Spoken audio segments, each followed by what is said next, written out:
오늘 한국음악저작권협회, 즉 음저협과 여러 음악 관련 업체들이 칼을 빼들었습니다. 한 언론사의 기사에 따르면 음저협과 관계사들이 특정 스트리머와 버튜버 그룹의 저작권 침해에 대해 강력한 조치를 취하겠다는 공식적인 입장을 밝혔다고 합니다. 이번 기사에서 가장 주목해야 할 부분은 음저협과 관계사들이 특정 스트리머와 버튜버 그룹을 명확히 지목했다는 점입니다. 물론 기사에서는 그 대상이 누구인지 정확히 밝히지는 않았기 때문에 우리 역시 섣불리 단정할 수는 없습니다.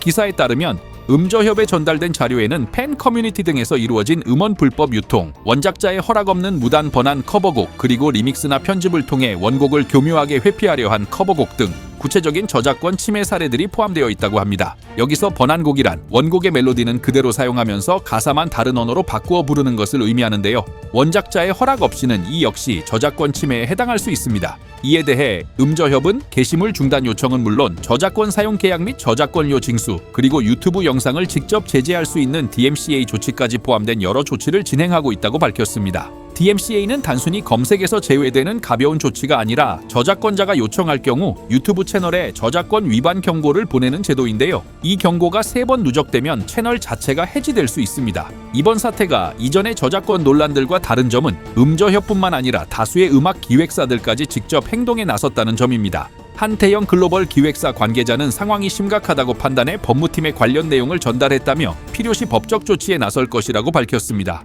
이는 단순히 상황을 지켜보는 것을 넘어 법적 대응을 위한 실질적인 준비에 착수했다는 의미로 이번 사안을 얼마나 심각하게 보고 있는지 알 수 있는 대목입니다. 더 주목할 만한 것은 또 다른 익명의 관계자가 남긴 말입니다. 저작권 침해는 이미 오래전부터 알고 있었으나 어느 정도 용인해 온 것이 사실이라며 저작권 침해가 도를 넘고 팬층까지 합세해 불법을 저지르는 상황이라 조치가 필요하다고 말했는데요.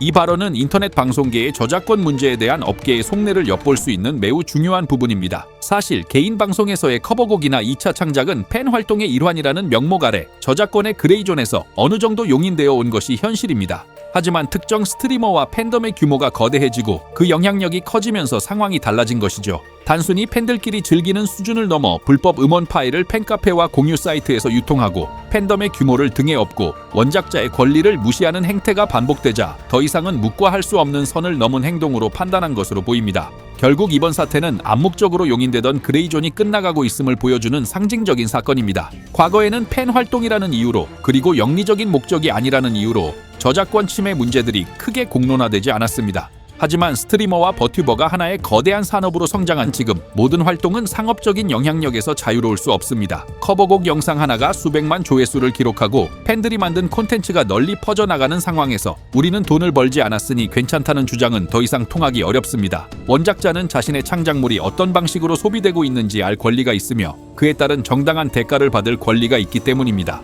팬덤의 역할 역시 중요합니다. 자신들이 좋아하는 스트리머를 위한다는 명목으로 불법 음원 파일을 공유하고 저작권 문제를 지적하는 사람들을 공격하는 행위는 결국 스트리머에게 더 큰 법적, 도의적 책임을 지우는 결과로 돌아올 뿐입니다.